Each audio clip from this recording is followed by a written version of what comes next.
Hello there. It's time for another campaign challenge. Last time I said that I had finished all the original Age of Kings campaigns, but that wasn't entirely true. There was still the William Wallace tutorial campaign. I hadn't thought it would be worth doing because it's so easy, but that makes it perfect for a challenge idea I have. The original idea was to complete a campaign with only villagers, but that would be too hard for nearly any campaign except maybe as Spanish or Incas. The William Wallace campaign is probably easy enough, but a few of the levels require using other units. Because of this, I tweaked the challenge to be completing the campaign in the Dark Age. This requires a little bit more explanation. The idea is to only use units and technologies that are available in the Dark Age. Even if I happen to start the level at a higher age, I can use militia, villagers, and fishing boats, and the only tech I can get is loom. Fortunately, none of the levels start above the feudal age, so I don't really have to worry about starting with feudal technologies. Most of these levels are going to be pretty easy and largely unchanged, but there will be some huge differences at the end, so let's get going. The first level is the one that stops it from being able to be a villager-only challenge. I start with just one militia and follow along the path. After reaching a particular flag, we recruit 2 more militia and a knight, but the knight is deleted for not being from the Dark Age. The 3 militia continue on and attack the English outpost.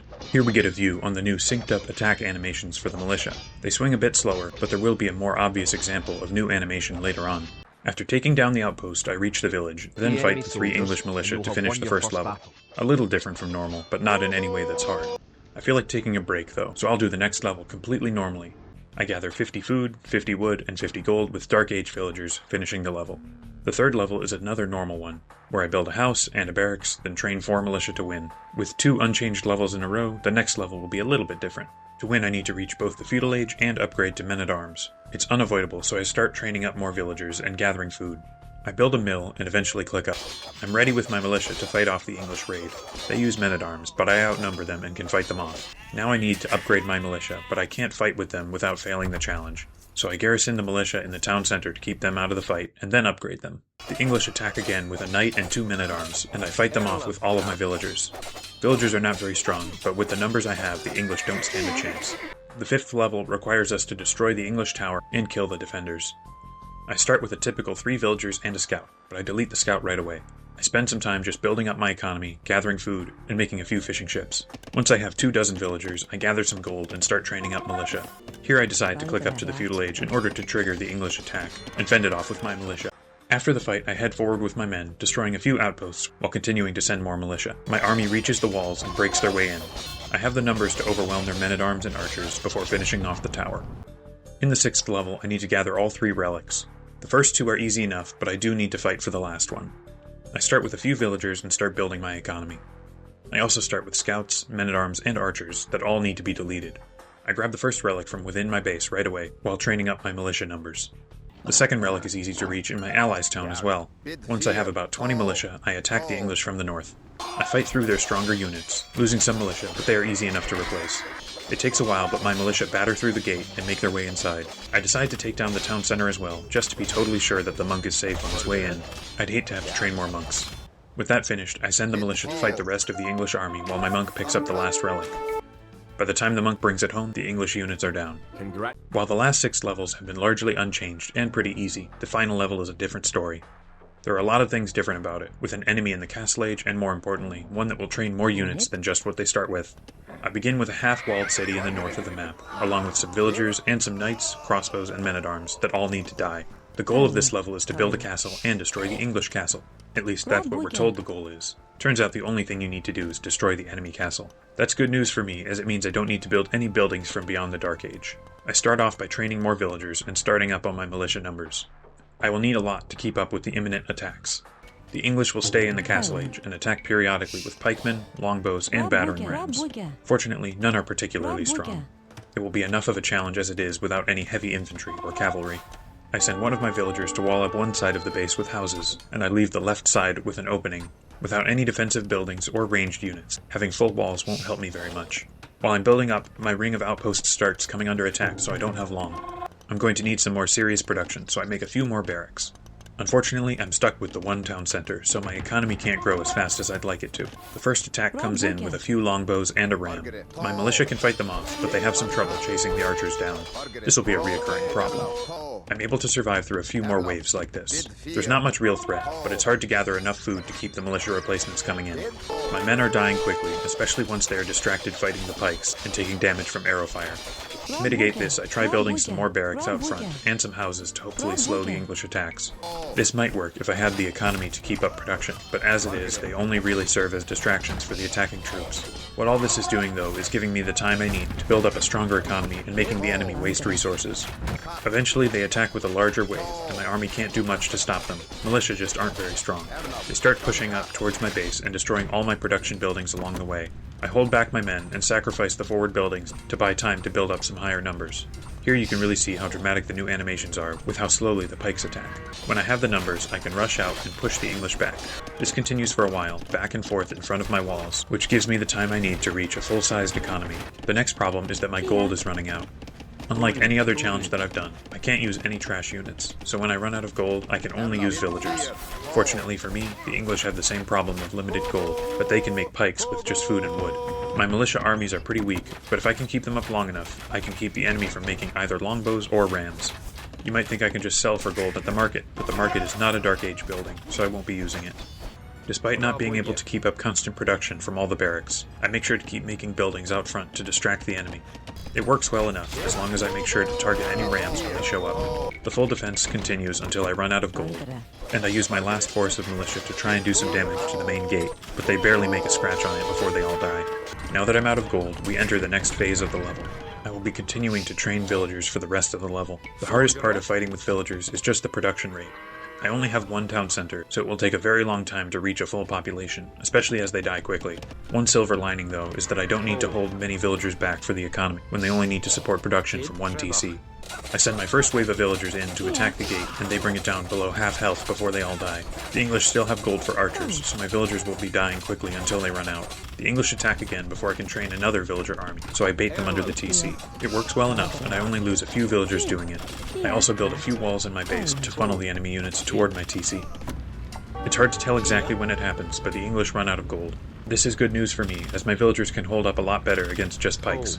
With only pikes to confront, I'm finally able to destroy the gate. The level is a lot slower now, with me waiting long times to get more villagers, and the attacks coming in more slowly.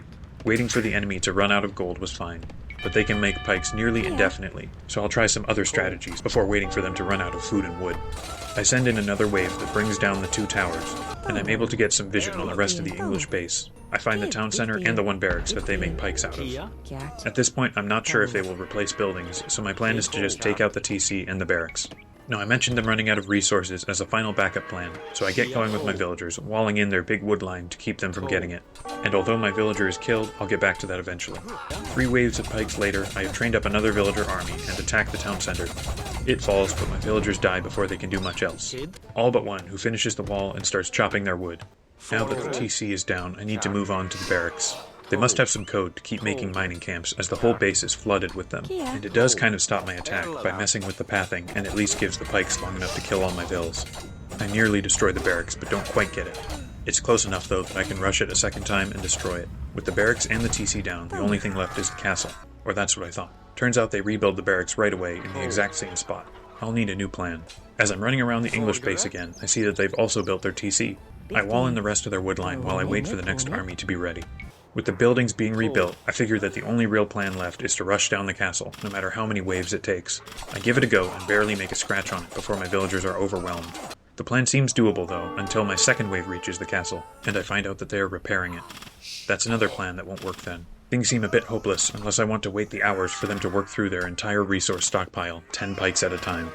I do at least have plenty of time to think as the next villager wave is trained up. I come up with one final plan that might be able to work. I start building palisade walls in my base to make a path leading straight to my town center for the English to attack through. I keep building the walls out until they reach the English walls. Then I send a villager around to the back and wall in the enemy villagers that are trying to reach the blocked wood line. If I can contain the villagers, maybe they won't be able to repair the castle. The plan half works, with the villagers contained in a pen, but mine killed before he can wall in the town center. I have the same plan for the barracks, to wall it in so the pikes won't be able to leave the building. My first attempt doesn't go so well, and all the villagers are killed, along with the few walls they were able to get up. It's not a total loss though, as I'm able to sneak a few villagers to the TC while the pikes are distracted. They're able to get up 2 rings of walls around it, so no more villagers will be able to come out and repair the castle. Now the pikes do try and break down the walls, but I keep a villager inside to repair. While the pikes continue to be distracted by the TC walls, I send in another group of builders to wall in the barracks. This time there's no trouble and the walls are finished. I was a little worried about the remaining pikes, so I built some more layers of walls around their base, but I ended up just fighting them instead. Now when the English try and train a new wave of pikes, they end up stacked in the same space as the barracks and are useless. With the English army finally neutralized, I can finish the final phase of the level. I train as large of an army of villagers as I can, totally abandoning my economy, as I have plenty of food stockpiled. With the full force gathered, I charge toward the castle. There are some major pathing issues when approaching it, but some of the villagers make it there. They kill a nearby enemy villager that is hopefully the last one who might have been able to repair the castle. The castle has murder holes, so my vills are killed very quickly, but they are able to get the castle down to about half health before they're all dead. After waiting like 40 minutes for another full army of villagers, I make a second attack, which is just barely not enough to destroy the castle. If there weren't so many pathing issues around the mining camps, it would probably be enough. But as it stands, I had to train another army of villagers, though not another full 100 of them. I'm not going to take chances though, so I still made a lot. And with this third and final wave, the castle is destroyed, and I complete the final level of the campaign. I really didn't expect the last level to be quite so hard. There were several times during it that I thought it might actually be impossible. It took more than 7 hours in game time, and I think it now holds the distinction as the hardest challenge level that I've done. Part of that came from needing to spend a lot of time trying out new strategies, and there wasn't a lot of danger of actually losing the level. It was just very difficult to take the fight to the English and deal any kind of lasting damage. That being said, now that I know the walling strategy, I think I could beat the level in a lot less time than it ended up taking me. None of the other 6 levels were hard, so I wouldn't call this campaign challenge hard overall. Only the final level was. It was still fun though, as a new way to try an otherwise mind-numbingly easy campaign. It also gives me some idea of how incredibly hard an all-villager run might be for any campaign that's even a little bit harder. With the added difficulty of staying in Dark Age, I do miss out on the extra speed from wheelbarrow and handcart, and more importantly, the extra production of multiple town centers. I guess sappers would help as well against buildings, but wouldn't be able to help during fights. But I don't think that those could make up for an enemy with multiple production buildings, or just being in the Imperial Age. I think the only possibility is like I said at the beginning, with Spanish supremacy, or maybe Incas with blacksmith upgrades. I won't be trying either of those right away though, so for now, I'll just say, thanks for watching me finish the real final Age of Kings campaign, and I hope you'll swing back around when the next challenge video comes out. Until that time comes, hope you have a good one, and goodbye.